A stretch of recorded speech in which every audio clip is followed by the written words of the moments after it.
allé voir des sorcières, des magiciens. Ils ont bu des potions magiques. Et un jour, la reine se trouva grosse et accoucha d'une jolie petite fille qui devint la princesse. On était si contents d'avoir cette petite princesse qu'on fit une gigantesque fête. Une gigantesque fête. On a mangé, on a bu, on a dansé, on a ri.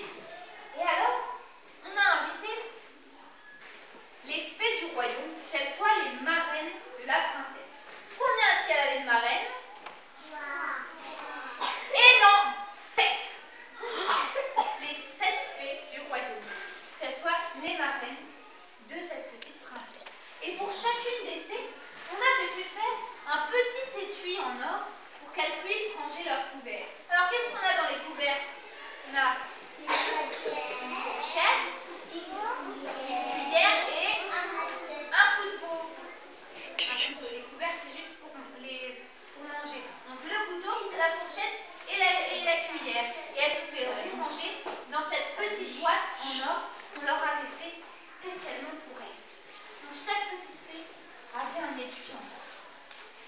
Quand tout d'un coup, au milieu de la fête, l'air devint sombre et la porte du château s'ouvrit en grand et entra une petite silhouette bien courbée. C'est la famille. C'était une très vieille fée, la 8e fée du royaume, qu'on n'avait pas invitée parce que ça faisait 50 ans qu'on ne l'avait pas vue, on croyait qu'elle était morte. Alors, dit la vieille fée, on ne m'invite pas? Si, dit le roi et la reine, venez, prenez place, asseyez-vous à la table des fées. Ils se trouvaient bien embarrassés, ils ne savaient pas que la 8e vieille fée était encore vivante. La vieille fée s'assoit. Alors, où est mon étui en or? On avait prévu que 7 étuis d'or, il n'y en avait pas de 8e. La vieille fée n'avait pas d'étui en or. Alors elle se trouva fort fâchée. Si bien que la 7e fée, la plus petite de toutes, sentait bien que quelque chose de mauvais allait se passer. Alors elle alla se cacher derrière une grande tapisserie. Vous savez ce que c'est une tapisserie? C'est un grand tapis qu'on met sur le mur pour décorer. Elle alla se cacher derrière la tapisserie. Arriva le moment où chacune des fées devait faire un don à la princesse. Alors la première fée se pencha au-dessus du berceau, elle agite sa baguette et elle fait don à la princesse de la beauté. Ainsi, la princesse serait la plus belle n'eût jamais vue dans le royaume. La deuxième fée arrive à son tour. Elle se penche au-dessus du berceau, agite sa baguette et fait don à la princesse de l'intelligence. Ainsi, la princesse serait belle et intelligente. La troisième fée arrive en face du berceau, elle se penche, elle agite sa baguette et elle fait don à la princesse de la grâce. Ainsi, la princesse serait belle, intelligente et gracieuse. La quatrième fée arrive à son tour. Elle se penche au-dessus du berceau, elle agite sa baguette et elle fait don à la princesse de savoir chanter parfaitement. Ainsi, notre princesse serait Belle, intelligente, gracieuse. Et elle chante très bien. La cinquième fée arriva à son tour. Elle se penche au-dessus du berceau, elle agite sa baguette et elle fait don à la princesse de savoir danser parfaitement. Ainsi, notre princesse serait Belle, intelligente, gracieuse, elle chante très bien et elle danse très bien. La sixième fée arrive à son tour. Elle se penche au-dessus du berceau, elle agite sa baguette et elle fait don à la princesse de savoir jouer parfaitement de tous les instruments de musique. Ainsi, notre princesse serait belle, intelligente, gracieuse, elle chante très bien, elle danse très bien et elle saurait jouer de tous les instruments de musique. Arrive la vieille fée. Elle se penche au-dessus du berceau,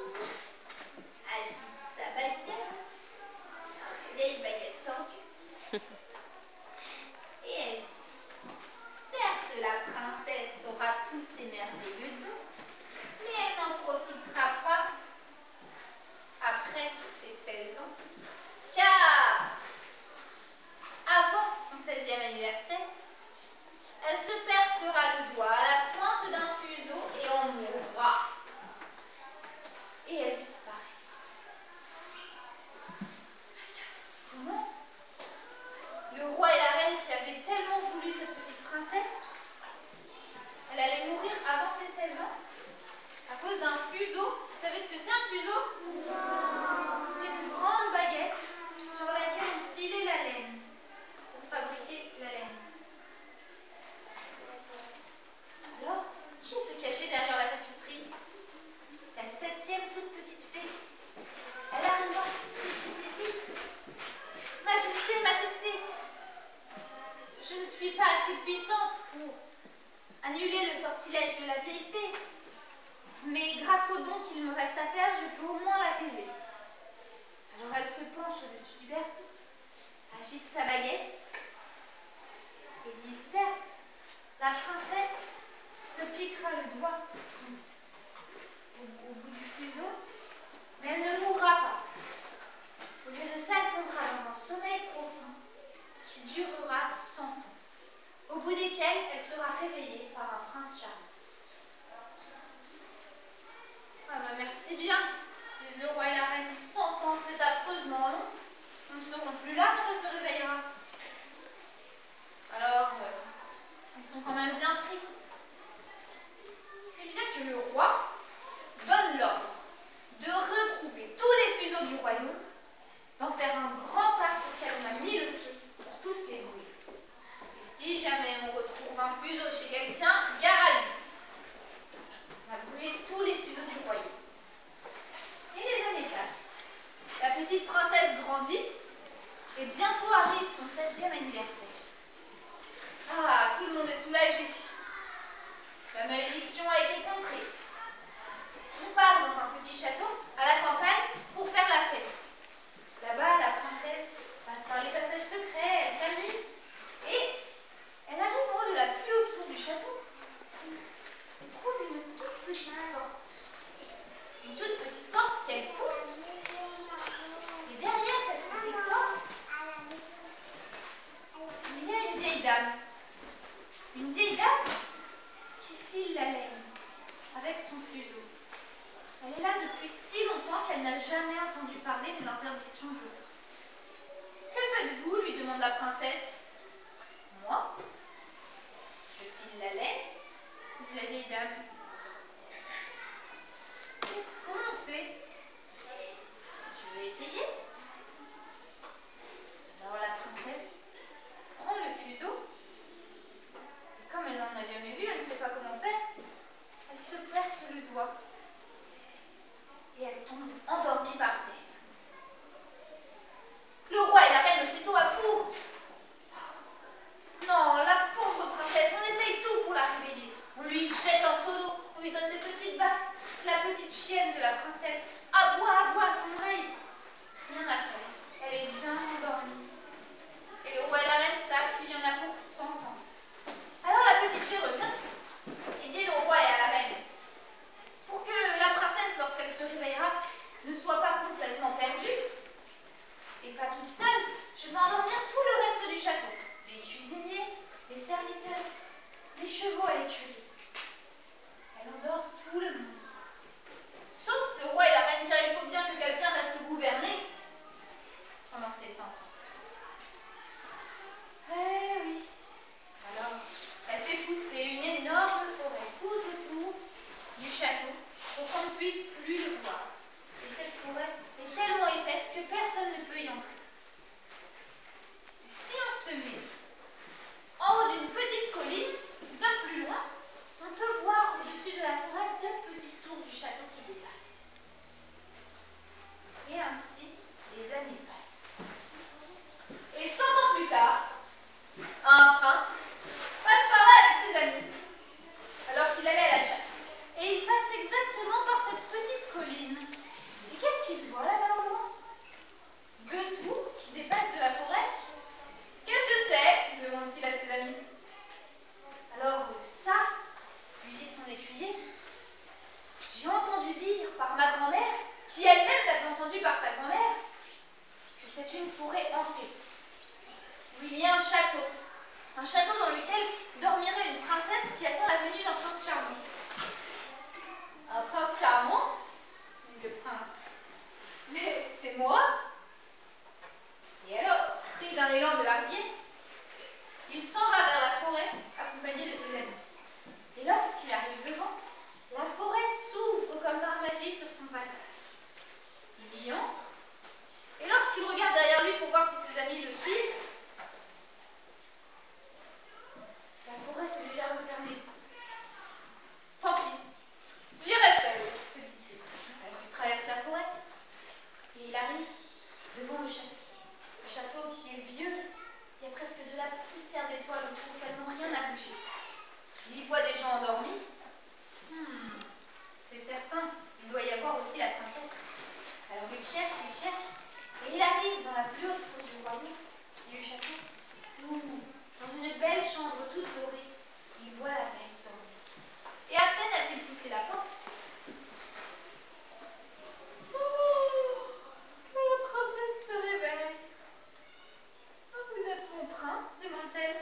« Oui, c'est moi, » dit le prince. « Oh, vous êtes fait attendre. Oh. » Il paraît qu'ils ont parlé ainsi pour faire connaissance pendant 2 jours. 2 jours entiers à parler. La fée, qui avait endormi tout le monde, est revenue, puis pendant ces 2 jours, elle a réveillé tout le monde. Les cuisiniers, les écuyers.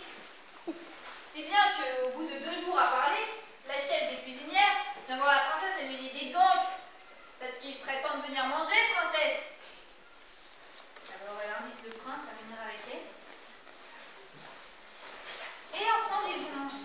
Le prince, subjugué par la beauté de la princesse, la demande en mariage. La princesse accepte. Et l'après-midi même, on va célébrer le mariage dans la chapelle du château. Mais, à ce moment-là, le prince se dit que ça fait 2 jours qu'il n'est pas rentré chez lui et que ses parents, le roi et la reine, doivent s'inquiéter. Alors il dit à sa belle au bois dormant, « Reste là, je reviendrai te voir. » Et il rentre chez lui, où le roi et la reine, la mère du prince, qui est une ogresse, figurez-vous, lui demandent où il a été.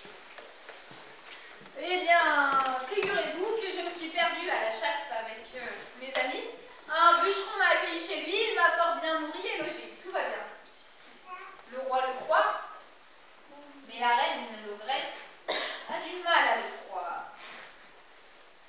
Et tous les jours, le prince retourne voir sa belle au bois dormant dans la forêt. Et là-bas, ils ont 2 enfants. D'abord, une belle petite princesse qui s'appelle Aurore.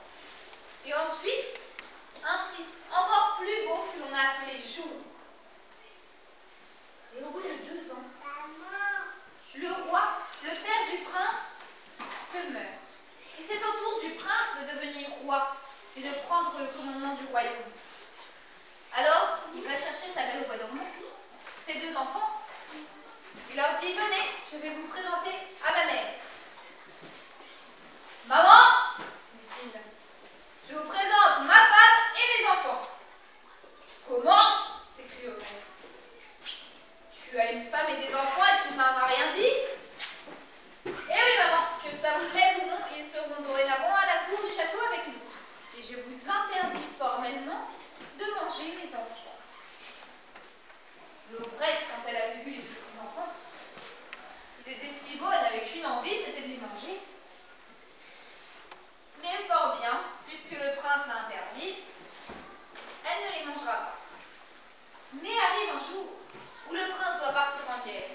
« Maman, je pars en guerre, je vous confie ma femme et mes enfants, et je vous interdis formellement de les manger. »« Bien, dit l'ogresse, bien, va mon fils, va. » Et le prince s'en va en guerre. Aussitôt l'ogresse invite la belle au bois dormant et ses 2 enfants à venir passer quelques jours en vacances dans un château un petit peu plus isolé, où peu de gens seront avec eux. Aussitôt arrivée dans ce château, elle va voir le cuisinier et lui dit, « Cuisinier, j'aimerais manger pour mon déjeuner la petite Aurore. Et j'aimerais la manger à la sauce Robert. » Vous connaissez la sauce Robert? C'est une sauce à la moutarde et aux oignons. « Alors je voudrais manger la petite Aurore à la sauce Robert.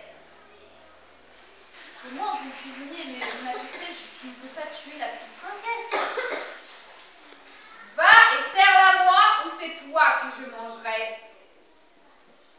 Alors le cuisinier, il part en cuisine, il prend son gros couteau et il va à la chambre de la petite Aurore.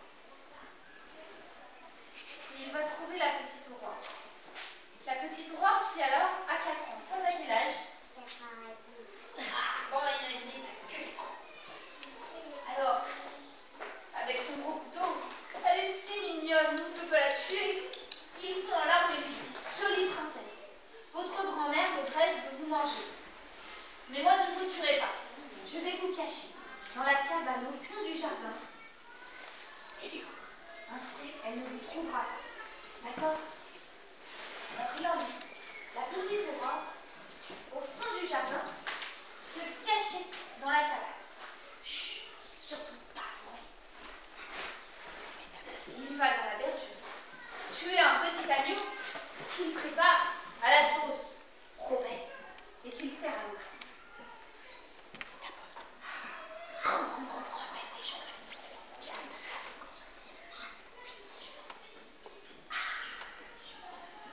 L'ogresse dévore l'agneau et elle n'y a vu que du feu. Elle est persuadée d'avoir mangé la petite Aurore. Ah, c'était bien bon. Quelques jours plus tard, elle retourne voir le cuisinier et lui dit, cuisinier, j'aimerais manger pour mon dîner le petit jour. Je le veux à la sauce Robert. Bien, dit le cuisinier. Alors, il part trouver le petit jour qui est dans sa chambre et qui joue. Le petit jour qui lui a 3 ans. Toi, t'as quel âge? 4 ans et demi. On va imaginer quoi, 3. Alors, il vient voir le petit jour et lui dit, mon prince, votre grand-mère, l'ogresse, veut vous dévorer. Mais moi, je ne peux pas vous tuer. Alors, je vais vous cacher avec votre sœur dans la cabane au fond du jardin du château. D'accord?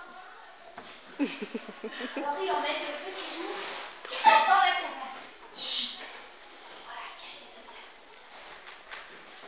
Et il va tuer un petit chevreau qu'il prépare à la sauce Robert et qu'il sert à l'ogresse.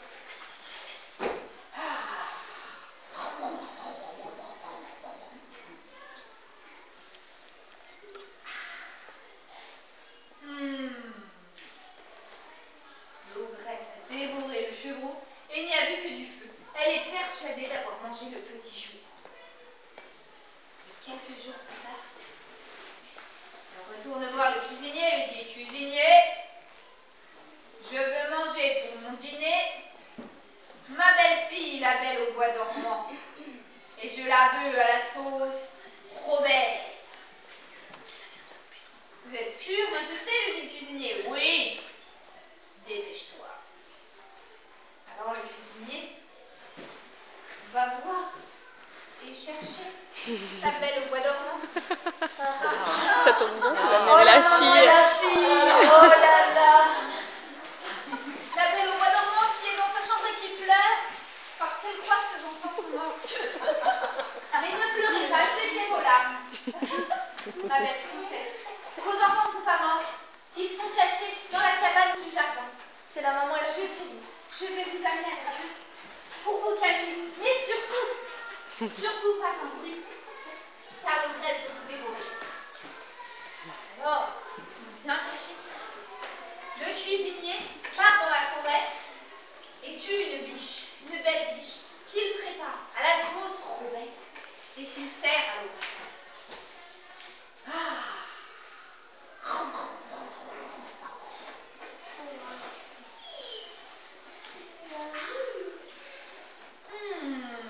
L'ogresse s'est bien régalée et elle n'y a vu que du feu. Elle est persuadée d'avoir mangé la belle au bois dormant.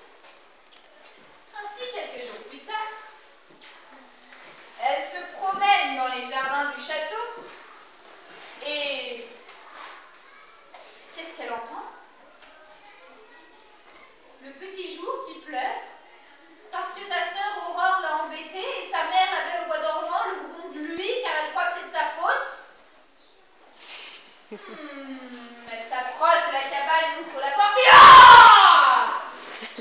On m'a trompée, s'écrie-t-elle. Alors elle fait venir la princesse et les enfants dans la cour du château où elle prépare un gros chaudron. Et elle fait venir les cuisiniers et leur dit vous avez voulu me tromper. Eh bien je les mangerai tous les trois et vous aussi les cuisiniers je vous mangerai avec.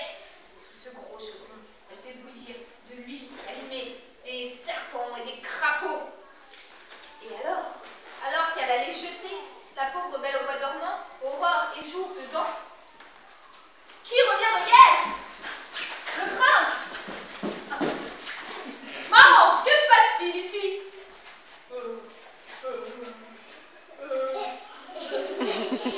L'auberge ne sait quoi répondre. Elle a tellement honte qu'elle se jette elle-même dans le chaudron, où elle meurt dans atroce. Oh mon Dieu! Oh mamie, vous êtes saine et sauve. Et nos enfants, comment vont-ils? Ils vont bien. Oh. Il était triste un petit peu d'avoir perdu sa mère, mais tellement plus heureux de retrouver sa princesse et ses enfants. Le baiser, Et ainsi, le baiser. ils vécurent tous les quatre heureux jusqu'à la fin des jours. Et voici maintenant la belle histoire de la Belle au bois dormant. Bravo!